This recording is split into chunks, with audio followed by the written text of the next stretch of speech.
music.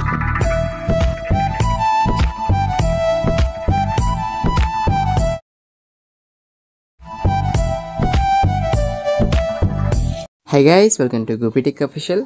స్టార్టింగ్లో ఒక video చూసారు కదా, ఆ వీడియోని ఎలా ఎడిట్ చేసుకోవాలో మనం క్లారిటీగా అయితే ఎక్స్ప్లెయిన్ చేస్తాను. అలానే ఈ వీడియో కొత్తగా చూసే వాళ్ళైతే ఈ వీడియోని లైక్ చేసి షేర్ చేయండి, సబ్స్క్రైబ్ చేయడం మర్చిపోకండి. అలానే వీడియోని స్టార్ట్ చేసుకుందాము.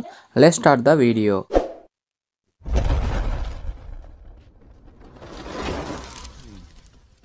ముందుగా ఈ వీడియో ఎడిట్ చేసుకోవాలంటే మనకి ఎడిట్ మోషన్ యాప్ కావాలి. ఆ యాప్ లింక్ అనేది డిస్క్రిప్షన్ లింక్ ఇచ్చాను, అక్కడికి వెళ్ళైతే మీరు డౌన్లోడ్ చేసుకోండి. అలానే కింద బిట్ మార్క్ లింక్ అని షేకింగ్ ఎఫ్స్ లింక్స్ ఇచ్చాను, రెండు అయితే ఇంపోర్ట్ చేసుకోండి. ఇంపోర్ట్ చేసుకున్న తర్వాత మనకైతే యాప్ అయితే ఓపెన్ చేస్తున్నాను. మీకు డైరెక్ట్ అయితే అక్కడికి ఇంపోర్ట్ అయిపోయిన తర్వాత డైరెక్ట్గా ఇంటర్ఫేస్ ఉన్నది ఇలా అయితే వస్తుంది. మీకు ఇలా వచ్చిన తర్వాత ఇక్కడ అనేది మన ఇమేజెస్ యాడ్ చేయాలి. అది ఎలా యాడ్ చేయాలో మీకు క్లారిటీగా ఎక్స్ప్లెయిన్ చేస్తాను. ఆల్రెడీ నా ఛానల్ మీద అయితే ఫాలో అవుతున్న వాళ్ళకైతే ఎలా యాడ్ చేయాలో తెలుసు, కొత్తగా చూసే వాళ్ళకైతే మీకు క్లారిటీగా అయితే ఎక్స్ప్లెయిన్ చేస్తాను. ఇది ఎలా యాడ్ చేయాలంటే ఇక్కడ ఇమేజ్ అంటే ప్లస్ ఐకాన్ ఉంది కదా, దీని మీద క్లిక్ చేసి మీడియాలోకి వెళ్ళేసిన తర్వాత మనకు కావాల్సిన ఇమేజ్ అయితే ఉందో అది యాడ్ చేసుకోవాలి. ఎగ్జాంపుల్ ఇమేజ్ ఇలా యాడ్ చేసుకుంటున్నాను, దీన్ని ఇలా జూమ్ చేసుకోండి. జూమ్ చేసుకున్న తర్వాత నెక్స్ట్ బిట్ మార్కర్కి అయితే మీద రిమూవ్ చేసేయండి. సేమ్ అంతే, ప్లస్ బ్యాక్ వచ్చేసిన తర్వాత మళ్ళీ ప్లస్ ఐకాన్ మీద క్లిక్ చేసి మీడియాలోకి వెళ్ళి మనకు కావాల్సిన ఇమేజ్ ఏదైతే ఉన్నాయో ఆ ఇమేజ్ ఇలా యాడ్ చేసుకొని నెక్స్ట్ బిట్ మార్కర్కి వచ్చి రిమూవ్ చేసేయండి. అలా మన ఎన్ని అయితే ఇమేజెస్ అంటే మీ ఇమేజెస్కి ఈ బీట్ మార్క్ ఎన్ని అయితే ఉన్నాయో అన్ని అయితే క్లారిటీగా అయితే మీరైతే ఇలా యాడ్ చేయండి. నీట్గా అయితే యాడ్ చేస్తే మనకి వీడియో అనేది కూడా నీట్గా కనిపిస్తుంది. లేదు కొంచెం జూమ్ చేసి అనుకుంటే కొంచెం అంత లుక్ అని రాదు. నీట్గా అయితే యాడ్ చేసుకోండి. నేను ఒకసారి మళ్ళీ అన్ని యాడ్ చేసిన తర్వాత ఇమేజెస్ అని ఒకసారి వీడియోని ప్లే చేస్తాను.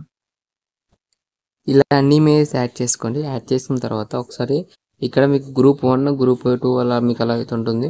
ఇక్కడ అనేది ఈ ప్లేస్లో మన ఇమేజ్ అయితే యాడ్ చేయాలి. అంటే ఈ ఎగ్జాంపుల్ ఈ ఇమేజ్ ఉంది కదా, ఈ ఇమేజ్ తీసేసి మీ ఇమేజ్ పెట్టేసుకోవాలి. అది ఎలా యాడ్ చేయాలో ఒక ఇమేజ్కే చూపిస్తాను, మిగతా వాటికి అన్నిటికీ మీరు సేమ్ అదే ప్రాసెస్ ఉంది. దాన్ని మీరు క్లిక్ చేసుకోండి. నేను ఫస్ట్ ఇమేజ్ క్లిక్ చేసుకుంటున్నాను. క్లిక్ చేసుకున్న తర్వాత కింద ఇక్కడ ఎడిట్ గ్రూప్ అని ఉంది కదా, దీని మీద క్లిక్ చేసుకోండి. ఇక్కడ మీకు ఒక ఇమేజ్ ఉంటుంది కదా, ఆ ఇమేజ్ మాత్రమే మార్చుకోండి. ఇప్పుడు ఆ ఇమేజ్ మీద క్లిక్ చేసి ఓకేనా, ఇక్కడ ఈ బాక్స్ కనిపిస్తుంది కదా, దీని మీద క్లిక్ చేయండి. ఇక్కడ ఇమేజ్ ఆప్షన్ ఉంది కదా, దీని మీద క్లిక్ చేసిన తర్వాత ఇప్పుడు మనకు కావాల్సిన ఇమేజ్ అంటే ఈ ప్లేస్లో మీ ఇమేజ్ అనేది దాన్ని మారుస్తున్నారు. అలా ఇలా ఈ ఇమేజ్ అయితే యాడ్ చేసుకుంటున్నాను నేను. ఇక్కడ ప్లస్ ఐకాన్ మీద క్లిక్ చేస్తే ఇమేజ్ అయితే యాడ్ అయింది. దీని అనేది కొంచెం సరి చేసుకోండి, ఎంత అంటే దీన్ని కొంచెం అడ్జస్ట్ చేసుకోండి కొంచెం. ఓకేనా, ఇలా అడ్జస్ట్ చేసిన తర్వాత సింపుల్గా అయితే బ్యాక్ వచ్చేయండి. ఇలా బ్యాక్ వచ్చేసిన తర్వాత స్టార్టింగ్ చూడండి, అంటే అప్పుడు వచ్చిందా లేదని చెక్ చేసుకోండి. పైది మార్చంగా అదైతే పైన వచ్చేసింది. ఇలా అయితే చూసుకోండి కరెక్ట్గా వచ్చిందా లేదా అని. అలానే మీరు ఆ 3 ఇమేజెస్ అంతే మార్చేసుకోవచ్చు. ఇక్కడ అయిపోయిన తర్వాత ఇప్పుడు ఏంటంటే ఎఫెక్ట్ అనేది యాడ్ చేయాలి. అది ఎలా యాడ్ చేయాలంటే సింపుల్గా బ్యాక్ వచ్చిన తర్వాత మన ఎఫెక్ట్ అవుతుందో మనం ఏదైతే ఇంపోర్ట్ చేసుకున్నామో ఆ ఎఫెక్ట్లోకి అయితే వెళ్ళండి. ఇలా వెళ్ళిన తర్వాత షేకింగ్ అయితే అదే ఎఫెక్ట్ అనేది ఓపెన్ చేసుకోండి. చేసుకున్న తర్వాత ఇక్కడైతే మన బీట్ ప్రాజెక్ట్ కదా, ఓకే. షేకింగ్ ఎఫెక్ట్స్ అయితే ఇలా ఓపెన్ చేసేసుకోండి. ఓపెన్ చేసుకున్న తర్వాత ఫస్ట్ ఎఫెక్ట్ అయితే కాపీ చేసుకోండి. ఆ ఇమేజ్ మీద క్లిక్ చేసిన తర్వాత ఎఫెక్ట్స్ మీద క్లిక్ చేసి 3 లైన్స్ మీద క్లిక్ చేసి కాపీ నొక్కండి.